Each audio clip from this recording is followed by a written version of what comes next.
Siapkan hati kita dan pikiran kita ya Tuhan. Kita akan dengan mudah selalu bersyukur. Haleluya.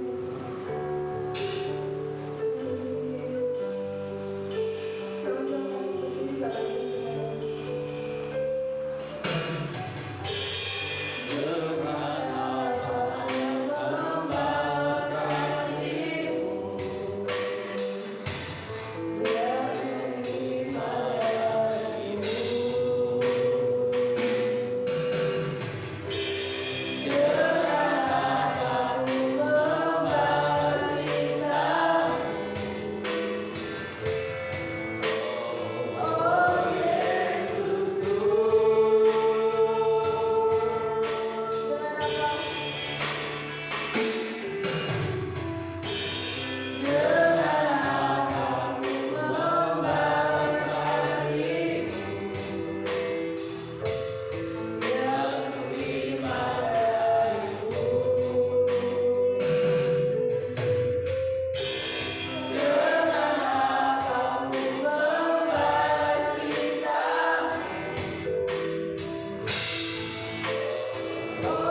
Haleluya. Sungguh Tuhan kami selalu bersyukur kepada Engkau. Kami tidak tahu dengan cara apa kami balaskan yang kebaikan Tuhan. Selain kami bersyukur kepada Tuhan.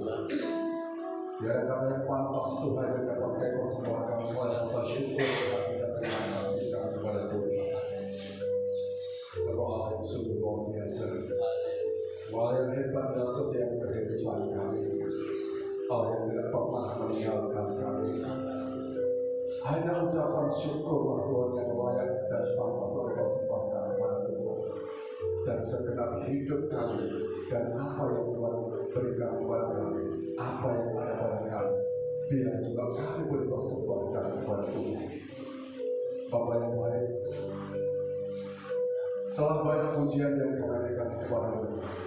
Kami percaya setiap pujian kami Tuhan boleh bertambah di atas setiap pujian kami, menjadi saluran berkat, menjadi saluran kasih Tuhan yang mengalir dalam hidup kami.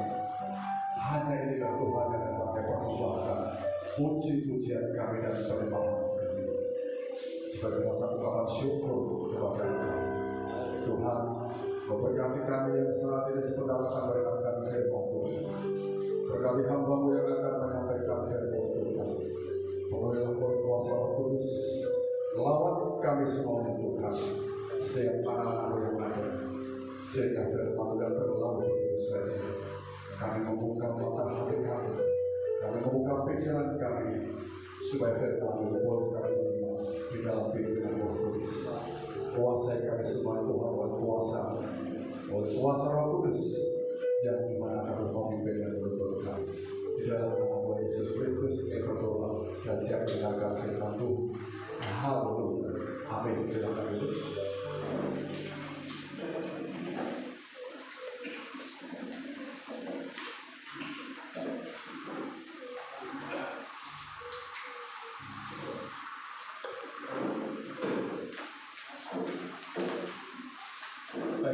Shalom, shalom. Apa kabar saudara?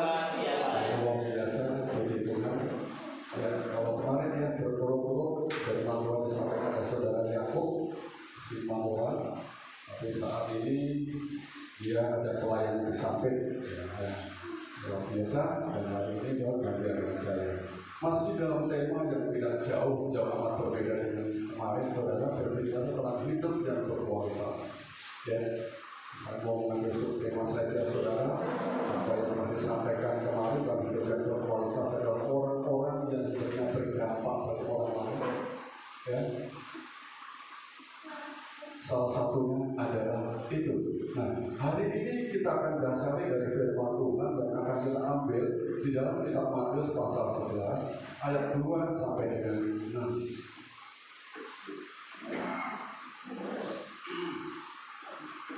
Ya, hidup yang berkualitas.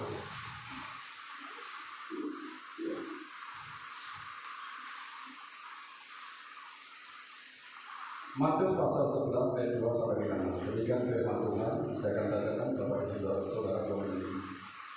Di dalam penjara Yohanes mendengar tentang pekerjaan Kristus. Lalu menyuruh murid-muridnya bertanya kepadanya, engkaukah yang akan datang itu? Atau haruskah kami menantikan orang lain?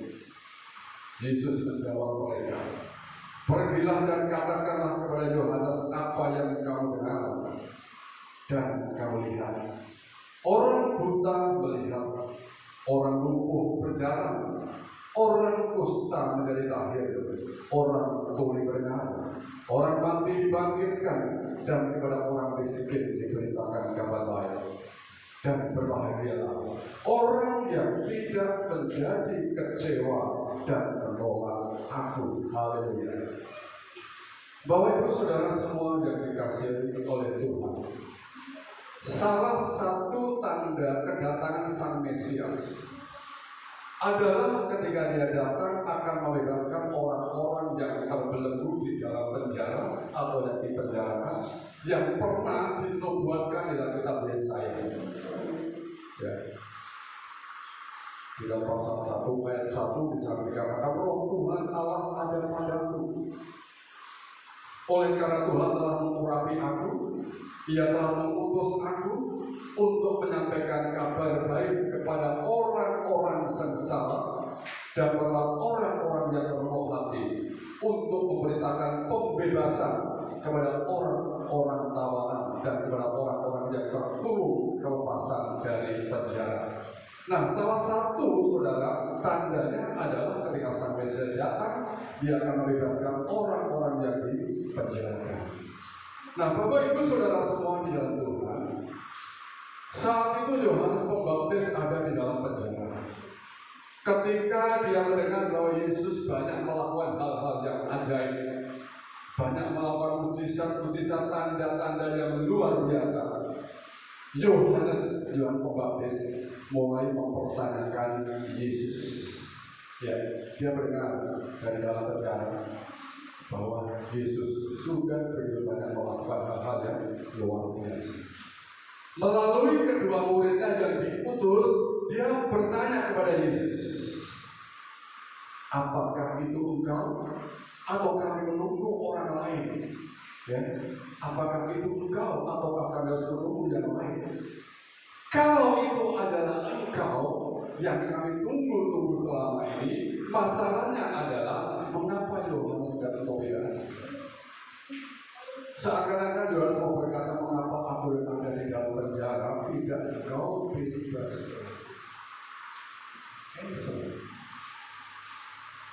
Yohanes katakanlah mengalami kekecewaan. Tetapi pertanyaan Yohanes ini, saudara, bukannya Yohanes meragukan tentang kemesiasan Yesus. Enggak. Yohanes tidak meragukan bahwa Yesus adalah Sang Mesias, tidak. Karena Allah sendiri juga pernah berbicara kepada Yohanes Pembaptis pada waktu itu. Di dalam Yohanes pasal 1 ayat 23 dan 24, Allah sendiri yang berbicara kepada Yohanes, meyakinkan kepada Yohanes bahwa Yesus adalah anak Allah, Yesus adalah Sang Mesias itu. Jadi kalau Yohanes bertanya, bukan dia ragu dalam kemesiasan Yesus, tidak. Memang dia yakin bahwa Yesus adalah Sang Mesias itu, tetapi yang dipertanyakan Yohanes adalah mengapa dia dibiarkan di dalam penjara. Kalau kedatangannya adalah untuk membebaskan para tawanan, melepaskan orang-orang yang terkurung di dalam penjara, seperti yang dikatakan dalam kitab Yesaya pasal 1 ayat 61 ayat 1. Ada semacam kekecewaan. Nah, saya mau sampaikan saudara dari apa yang kita baca. Salah satu kenapa seseorang mengalami kekecewaan adalah kegagalan orang tersebut memahami misi Tuhan. Ya. Kegagalan orang tersebut memahami misi Yesus ke dunia ini. Di mana mereka berpikir bahwa Yesus datang hanyalah untuk kebutuhan-kebutuhan jasmani. Yesus datang hanya untuk kebutuhan hal-hal yang berkaitan dengan dunia saja. Seperti bangsa yang ingin dibebaskan dari penjajahan Romawi, dan seperti Yohanes yang berpikir bahwa dia akan dibebaskan dari penjara. Pikiran-pikiran ini yang sering terjadi buat seseorang kecewa. Ini kalau dalam bahasa teologi orang mengatakan orang terlalu harafiah banget. Ya. Terlalu harafiah banget, saudara, terhadap firman Tuhan. Terlalu dangkal pengenalannya akan Yesus sehingga ia gagal paham, gagal mengerti, dan akhirnya kecewa. Jadi Bapak Ibu Saudara semua dalam Tuhan, Yohanes mungkin galau waktu berada di dalam penjara. 3 hal saudara dari firman Tuhan yang kita baca tadi, saudara, dari kitab Matius tadi, yang menyebabkan seseorang itu kecewa atau mengalami kekecewaan. Satu adalah yang mengalami keadaan yang buruk. Keadaan yang buruk, keadaan yang tidak menyenangkan, banyak orang yang kecewa. Ayat kedua, mereka dalam penjara, dalam penjara. Yang kedua adalah kedangkalan pengenalan akan Tuhan. Kedangkalan pengenalan akan Tuhan. Ayat 3. Terlalu cetek banget ya, kalau saya katakan terlalu dangkal sekali dia mengenal Tuhan, dan kegagalan memahami maksud Tuhan atau misi Tuhan di dalam dunia ini. Ayat 4 dan 5 nggak mengerti apa sedang misinya Tuhan, dia turun ke dunia ini. Bapak Ibu Saudara semuanya, orang yang berada di dalam kondisi ketika hal tersebut atau salah satunya saja dimungkinkan pasti kecewa. Lalu kepahitan, ada akar yang pahit di dalam hidupnya. Suatu keadaan di mana yang terjadi tidak sesuai dengan ekspektasi. Apa yang terjadi tidak sesuai dengan apa yang dia harapkan. Keadaan yang buruk, kedangkalan pengenalan kepada Tuhan, kegagalan memahami maksud Tuhan, akan banyak orang mengalami kekecewaan. Banyak orang di dunia ini yang kecewa kepada teman, kepada saudara, kepada keluarga, kepada orang tua, kepada guru, kepada siapapun, istri, suami, atau kepada siapapun. Dikarenakan apa? Apa yang diharapkan dari orang-orang tersebut tidak terjadi seperti yang dia harapkan. Dia berharap suaminya seperti ini, ternyata tidak terjadi, kecewa. Dia berharap istrinya seperti ini, terjadi, kecewa. Ya. Ini yang sering terjadi. Banyak anak-anak kecewa kepada orang tua, banyak orang tua kecewa kepada anak-anak karena anak-anak yang diharapkan tidak seperti yang dia harapkan. Sementara dia sendiri lupa bahwa kemampuan mereka, mereka lupa kemampuan mereka atas orang-orang tersebut terbatas.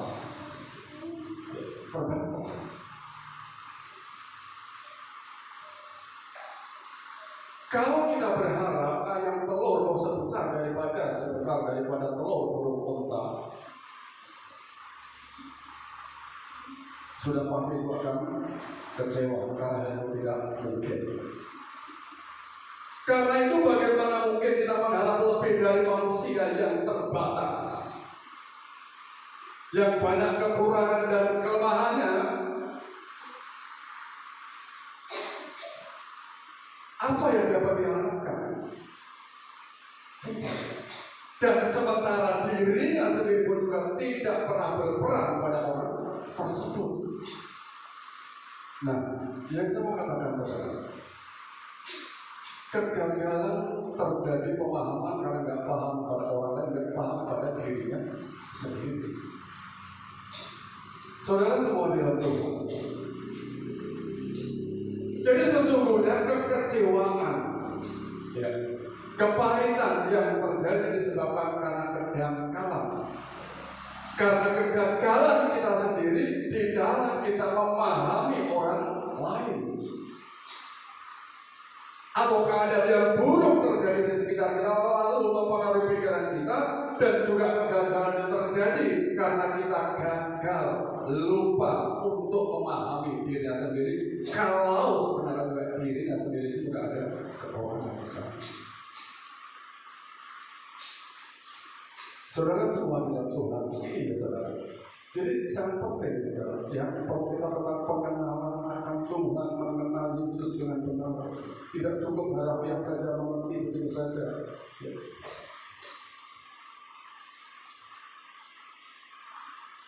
Mengapa saya kecewa kepada pelayanan misalnya? Ya. Mengapa saya kecewa kepada WL?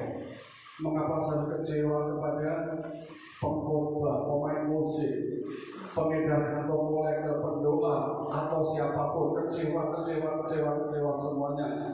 Kalau saya sebenarnya tidak ada peran di situ, tidak memberikan sesuatu yang berarti di situ, kenapa saya kecewa?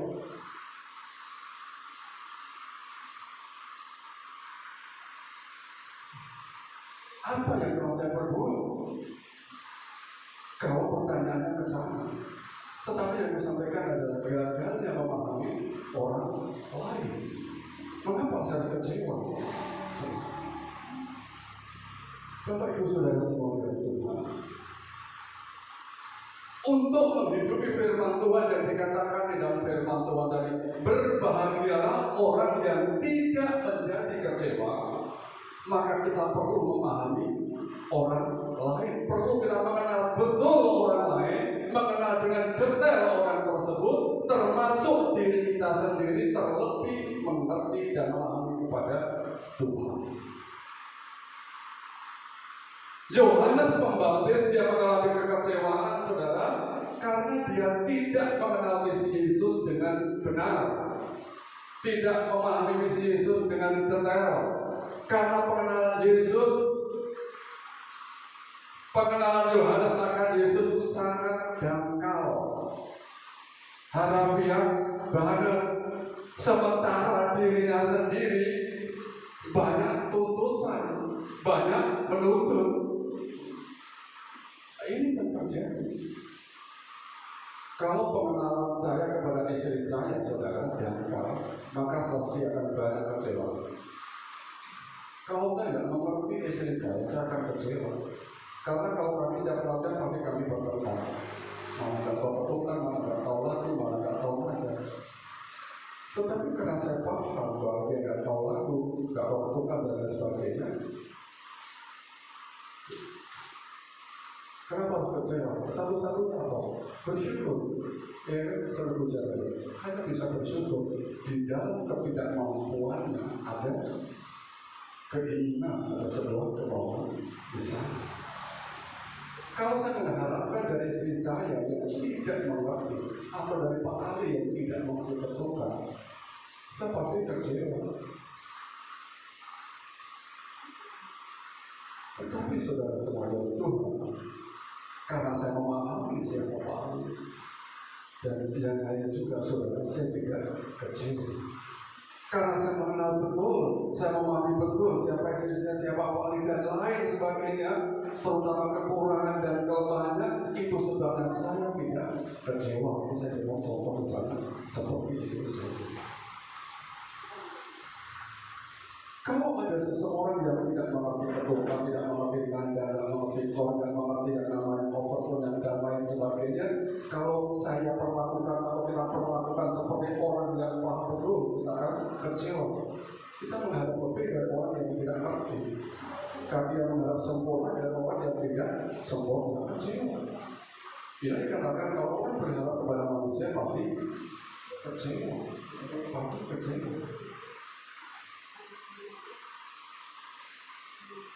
Ya mungkin memang banyak orang yang kecewa dengan sebuah pelayanan, banyak. Tetapi saya mau katakan saudara, Tuhan tidak kecewa dengan pelayanan seseorang, karena hanya karena mereka tidak bisa nyanyi, hanya karena mereka tidak mengerti ketukan, hanya karena mereka tidak bisa bermain musik dengan baik, hanya karena suaranya fals.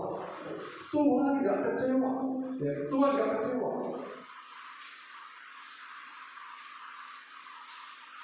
Walaupun orang yang menyanyi tidak ngerti nada, tidak kecewa.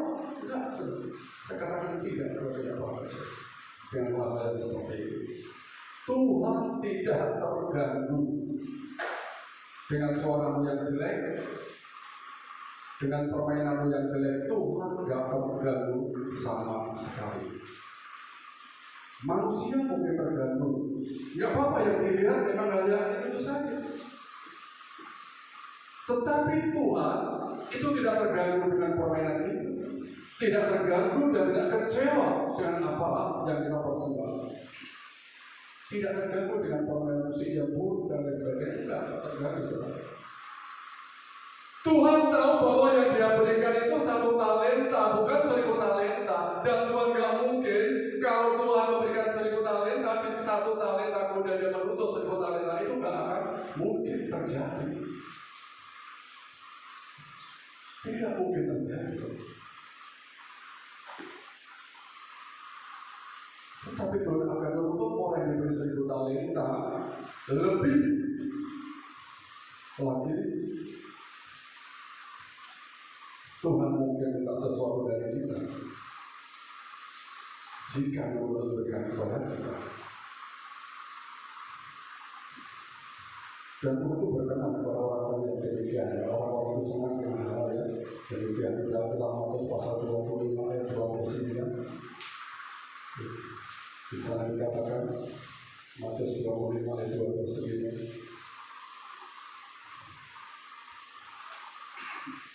Karena setiap orang yang mempunyai, kepadanya akan diberi, sehingga ia berkelimpahan. Tetapi siapa yang tidak mempunyai, apapun juga yang ada padanya akan diambil daripadanya. Mengerikan sekali, saudara. Dalam terjemahan lain, setiap orang yang mempunyai akan diberi lebih lagi, sehingga akan mempunyai lebih daripada yang dibutuhkan. Dan orang yang tidak mempunyai, maka semua yang ada padanya akan diambil. Tadi yang saya sudah kasihkan contoh, saudara. Kalau kita memberi, kita memiliki kemauan, Tuhan itu akan tambah-tambahkan terus, akan tambah-tambahkan terus. Tetapi kalau mereka punya tetapi tidak ada kemauan, Tuhan akan ambil. Karena orang yang sudah mempunyai akan diberi mempunyai apa? Keinginan, kemauan, dan Tuhan akan beri lebih banyak lagi, beri lebih banyak lagi, dan dia bahkan akan berkelimpahan. Tetapi orang yang tidak punya, yang tidak memiliki hati untuk memberi, sedikit saja yang masih ada pada mereka akan diambil.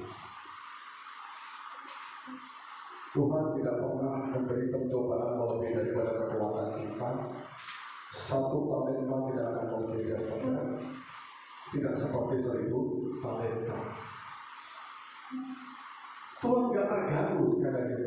Tetapi Tuhan akan terganggu kalau hatimu tidak beres. Tuhan akan kecewa kalau kau tidak beres. Bukan pada permainan, bukan pada WR yang suaranya fals dan sebagainya. Enggak. Tuhan terganggu kepada hati yang tidak beres. Tuhan kecewa kepada hati yang tidak beres.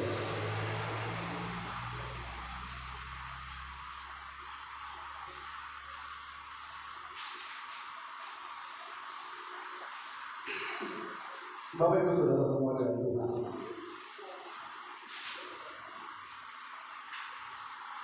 Tuhan tidak pernah kecewa dengan permainan-permainan yang kurang sempurna. Tidak. Tetapi dia berbahagia sekali. Dan Tuhan katakan, baik sekali perbuatanmu itu, hei hambamu yang baik dan setia. Baik sekali perbuatanmu, hambaku yang setia. Engkau telah setia memikul tanggung jawab dalam perkara yang kecil, mungkin satu saja talenta. Dan aku akan memberikan kepadamu tanggung jawab yang lebih besar lagi, perkara yang besar lagi. Haleluya. Masuklah dan turutilah dalam kebahagiaan Tuhanku. Ini saudara, berbahagia dan baik sekali orang-orang yang seperti itu. Nah, orang-orang yang tidak memahami atau dangkal pengenalannya, saudara, pada teman atau pada tim daripada pelayanan yang ada, pasti dia akan kecewa. Pasti dia akan kecewa jika melihat pelayanan tidak buruk dan tidak sempurna. Tetapi jika ia mengenal dengan baik, mengenal dengan sempurna, mengenal dengan benar, pada orang-orang yang ambil bagian di dalam sebuah pelayanan, tentunya kita saudara, dan kita ingat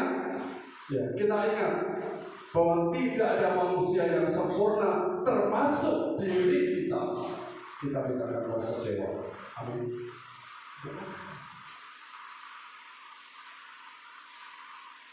Dalam hal ini bukan dari sebuah mengatakan, oh baik itu tidak perlu, sempurna itu tidak perlu, kalau tidak perlu, tidak. Tetapi jangan sampai kita tidak mengenali kepada apa yang harusnya kita kenali. Apa yang dapat kita harapkan dari kekecewaan? Tidak ada. Tidak ada. Apakah Yohanes Pembaptis ketika dikecewakan, ketika ada masa kecewa langsung dia bebas dari dalam penjara? Tidak. Tidak. Dia tetap berada di dalam penjara, bahkan kemudian dia juga mati dengan kepala di. Apa yang dapat dari kekecewaan? kekecewaan. Tidak ada. Bahkan kekecewaan akan melahirkan kekecewaan. Kenapa? Yang ditampung kekecewaan yang kedua adalah kekecewaan. Malah orang-orang yang kecewa dia akan kehilangan sukacita, kehilangan motivasi untuk yang namanya melanjutkan perjalanan. Karena apa? Dia melihat bukit seperti melihat sebuah gunung. Dia melihat tempat kecil seperti melihat sebuah sungai yang besar.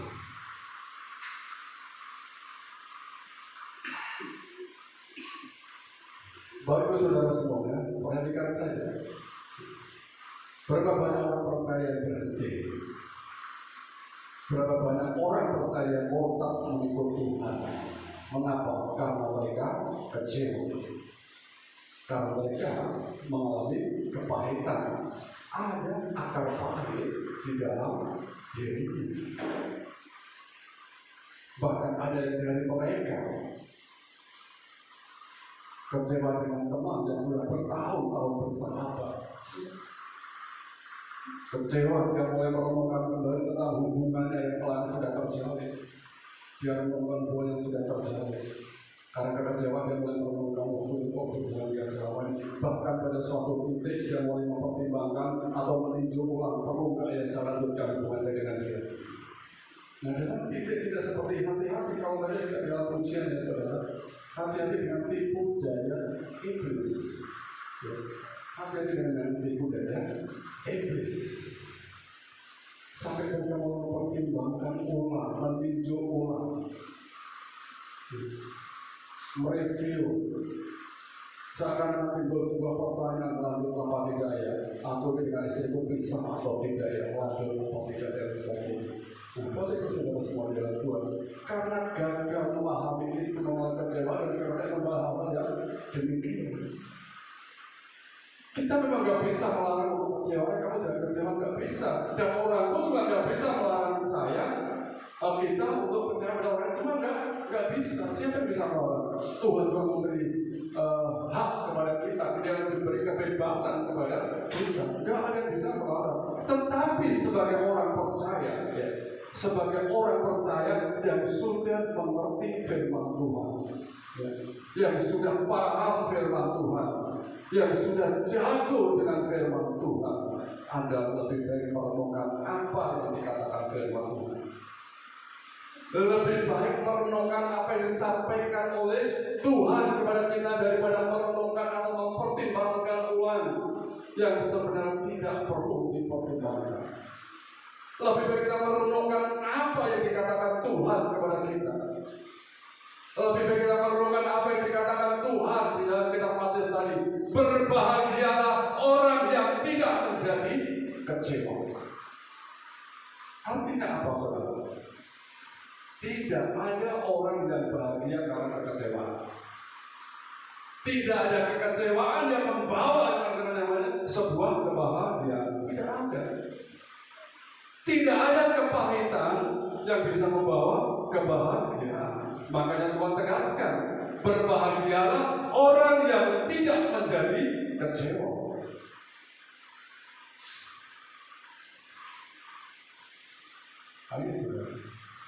Hanya orang-orang yang tidak kecewa yang dia berbahagia. Kalau ada orang yang kecewa berbahagia ini,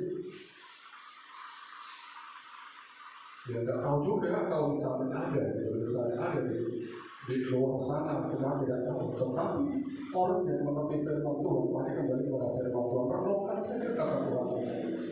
Apa maunya Tuhan? Bukan merenungkan sesuatu yang tidak baik, justru malah memperdalam kekecewaan yang ada. Maka kalau bisa saudara, perasaan kecewa tidak bisa dibiarkan berlarut-larut, berkepanjangan, bersemayam terus-menerus di dalam diri kita.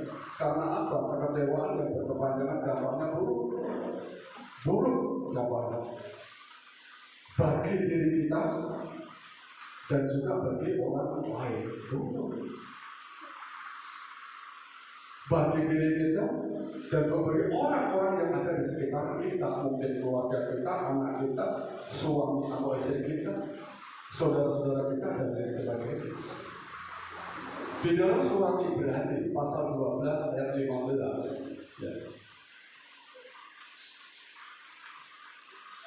Ibrani pasal 12 ayat 15. Jagalah supaya jangan ada seorang pun menjauhkan diri dari kasih karunia Allah, agar jangan tumbuh akar yang pahit. Nah, ya, agar jangan tumbuh akar yang pahit. Jadi kalau dalam terjemahan lain, saudara, saya kutip begini: hati-hatilah supaya tidak ada yang gagal mendapat anugerah Allah. Ya, hati-hatilah supaya tidak ada yang gagal mendapat anugerah Allah. Hati-hatilah supaya tidak ada orang seperti tanaman pahit yang tumbuh di antara kamu. Orang semacam itu dapat mencemarkan seluruh kelompokmu. Satu terjemahan lagi saya mau sampaikan, saudara. Jagalah jangan sampai ada seorang pun yang keluar dari lingkungan kebaikan hati Allah, supaya jangan ada yang menjadi seperti tumbuhan beracun di tengah-tengah kalian, sehingga menimbulkan kesukaran dan merusak banyak orang dengan racunnya. Begitu mengerikan sekali.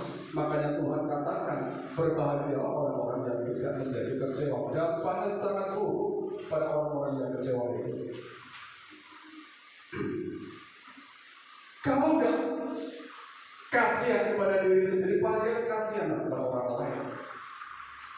Kasihan kepada orang-orang yang di sekitar kita. Kalau ada kebaikan, kasihan.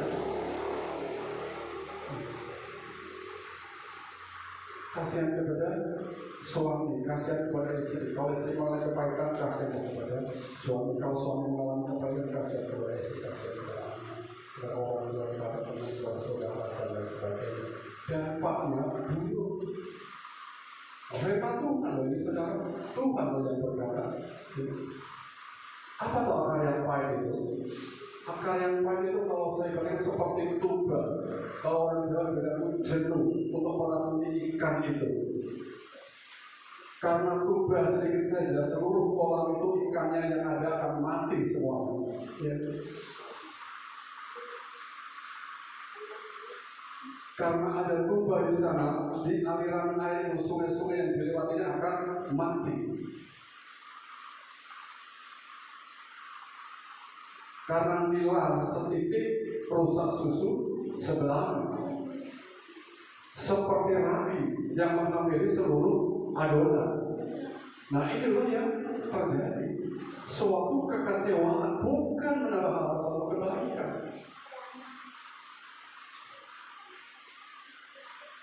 Bapak Ibu Saudara semua dalam Tuhan, kalau gereja Bethel Indonesia tahun ini adalah fokus kepada Kristus, itu sangat baik.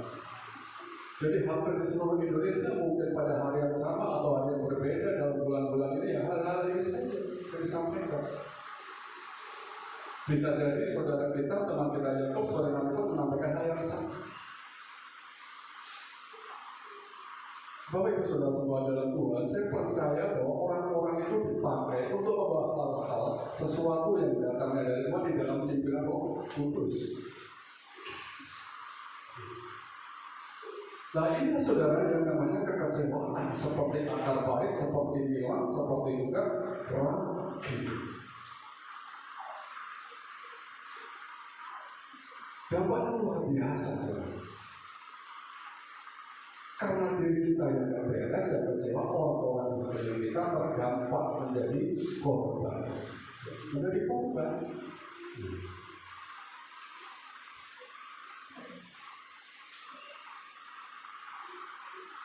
Saat kita memilih untuk kecewa,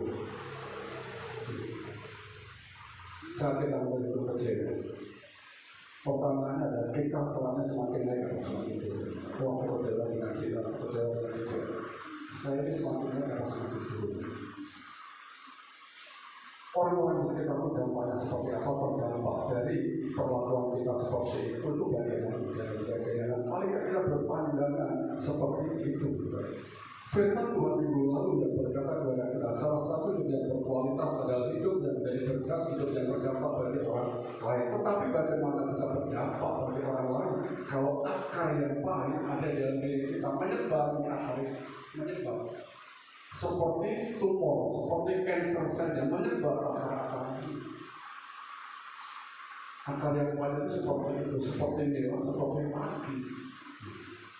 Dampaknya bukan pada diri kita. Oke, kalau kita memikirkan diri kita, pikirkan sekali lagi orang lain. Perhatikan pula saudara dengan pilihan-pilihan tersebut. Tapi yang jelas kekecewaan bukan suatu pilihan, bukan sebuah pilihan, bukan sebuah pilihan. Paulus di dalam firman-Nya, di dalam firman Tuhan berkata, Filipi pasal 3 ayat 8.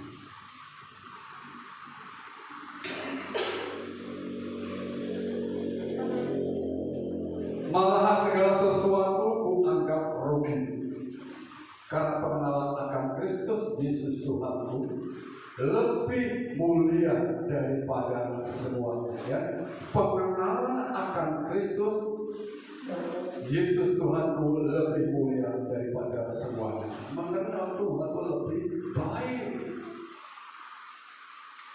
Oleh karena Dialah aku telah melepaskan semuanya itu.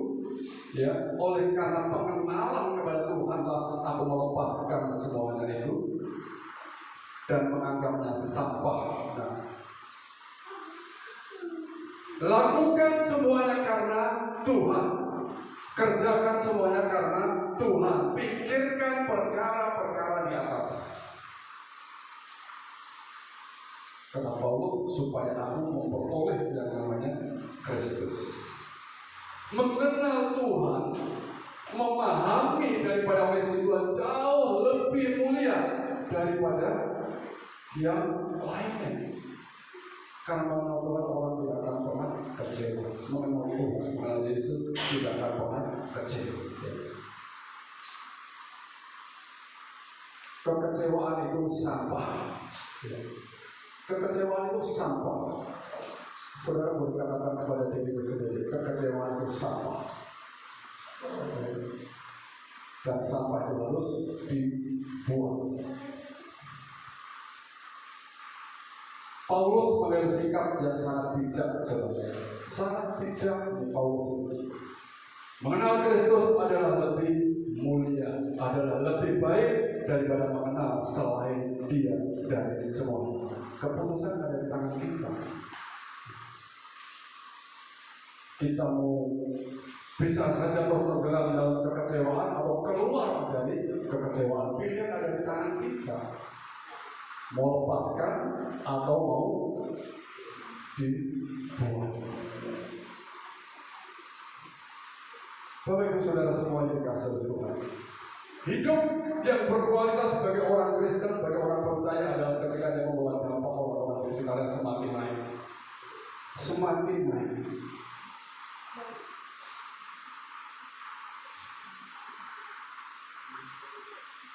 Dan termasuk dirinya sendiri, betul. Gagal memahami maksud Tuhan, gagal memahami firman Tuhan yang terlalu dangkal, terlalu harafiah. Banyak orang-orang yang mengalami kekecewaan seperti dialami oleh Tuhan semua baptis pada waktu itu. Oleh sebab itu saudara-saudara bersyukur, ya bersyukur. Kalau kita diingatkan dan lain sebagainya, kita tahu kita sering dikecewakan oleh orang lain. Kita kecewa karena apa? Kita nggak memahami kelemahan dan kekurangan orang tersebut. Kita nggak mengerti kekurangan orang-orang itu. Yang kita tahu apa? Sempurna dan lain sebagainya. Sementara diri kita sendiri pun sebenarnya juga jauh dari kesempurnaan. Meskipun kita tahu segalanya, tidak ada orang di dunia yang sempurna, hanya Tuhan. Ini Bapak Ibu Saudara-saudara kasih Tuhan. Tidak ada kekecewaan yang membawa kebahagiaan, dan tidak ada kekecewaan yang mengantarkan kepada kebahagiaan. Renungkan firman Tuhan di mana Tuhan berkata adalah orang-orang yang tidak menjadi kecewa. Ya, saya undang pemain musik yang nanti berbuat Tuhan Yesus memberkati firman Tuhan pada saat ini.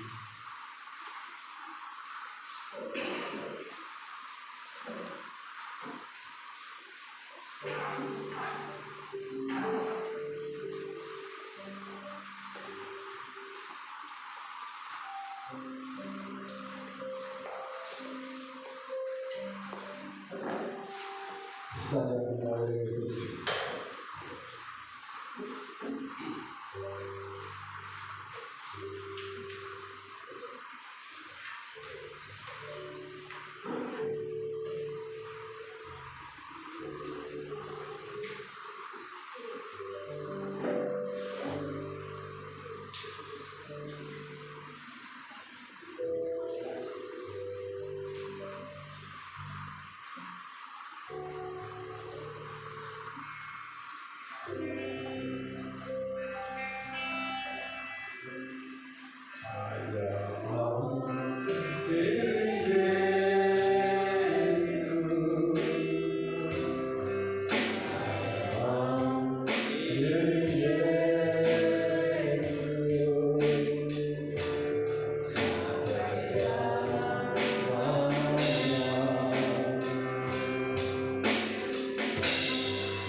Bapak Ibu Saudara semua yang dikasihi Tuhan,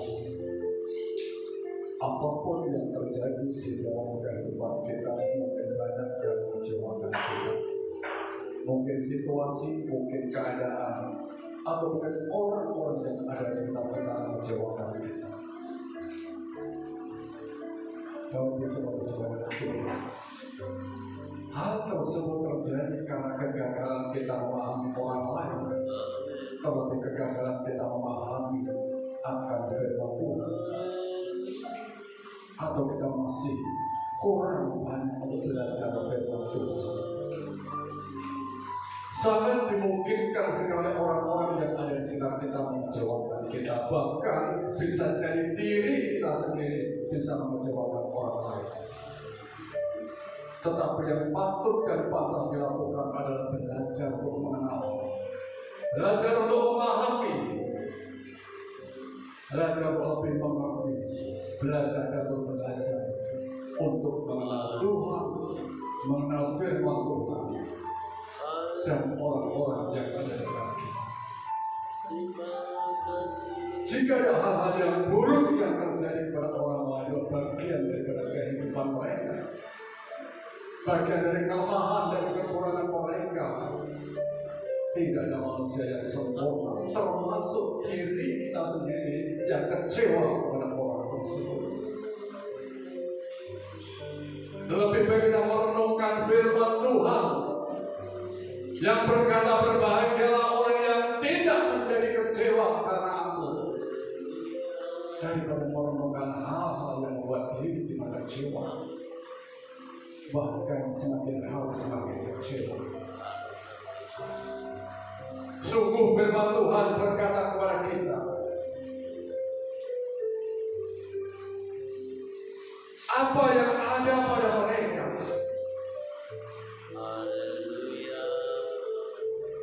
setiap orang yang mempunyai, kepadanya akan diberi. Tetapi siapa yang tidak mempunyai, apapun juga yang ada padanya akan diambil. Biarpun hanya satu saja berikan dia milik Tuhan, jika menurut pemberian dari Tuhan. Apapun yang ada dalam diri kita, renungkan bahwa semuanya dipersembahkan kembali untuk hormat dan kemuliaan bagi Tuhan.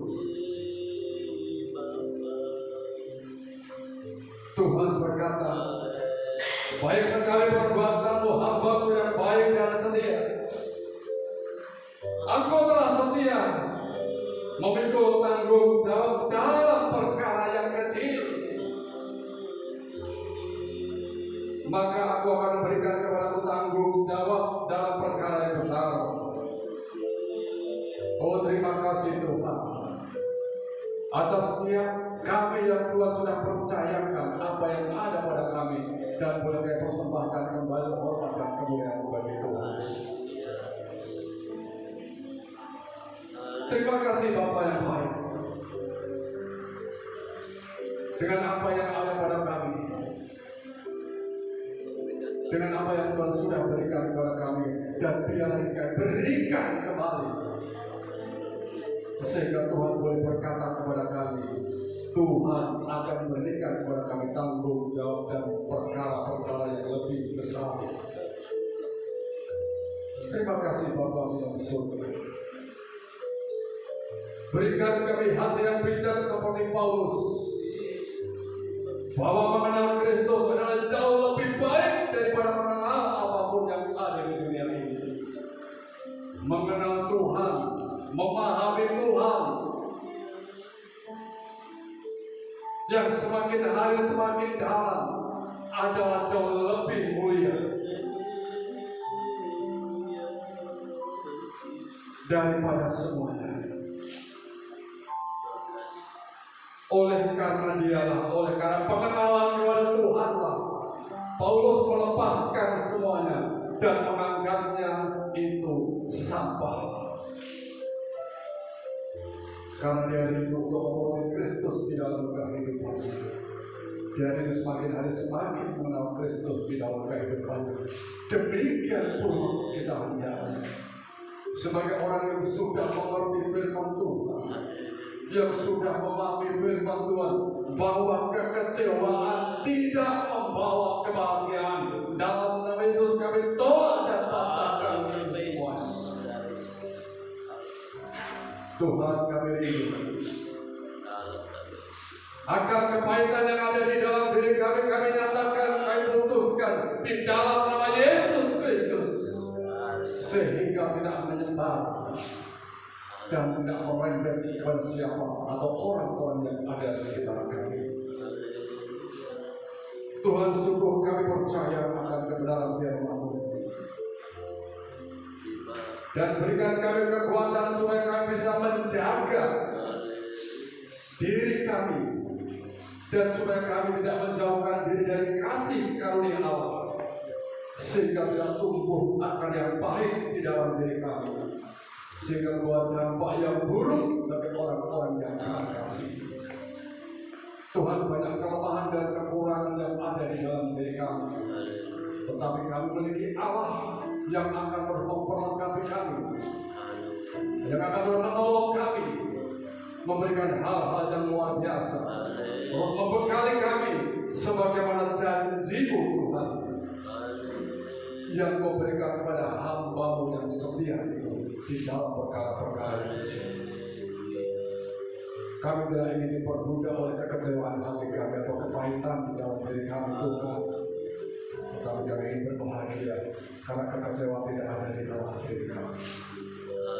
Kami bersyukur kepada Bapa yang baik atas kebenaran firman-Mu.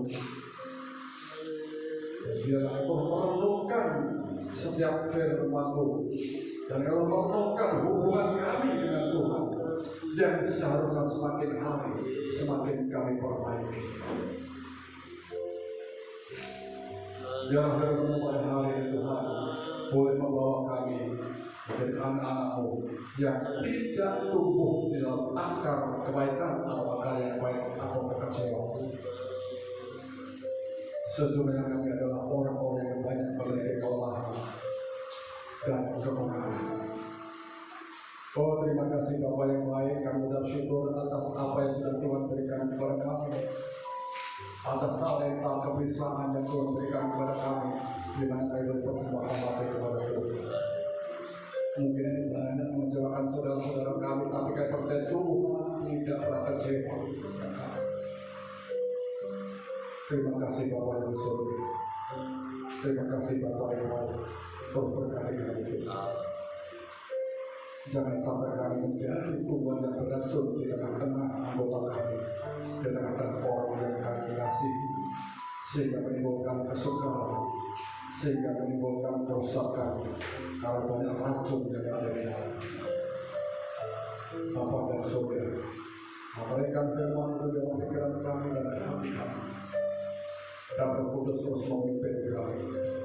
Roh Kudus terus memimpin kami. Hamba sudah selesai berkata-kata, tetapi kami percaya Roh Kudus tidak pernah berhenti berkata-kata kepada kami, memimpin dan menuntun kami, bahkan memberikan hati yang bijaksana. Kami percaya Tuhan firman boleh mengubahkan kami dan kehidupan kami semakin hari semakin berkualitas, hidup yang bermanfaat bagi orang-orang yang berkata. Di dalam nama Tuhan Yesus Kristus, kami berdoa dan mengucap syukur atas kebenaran firman Tuhan. Haleluya. Amin. Saya serahkan kepada Yang Maha Kuasa.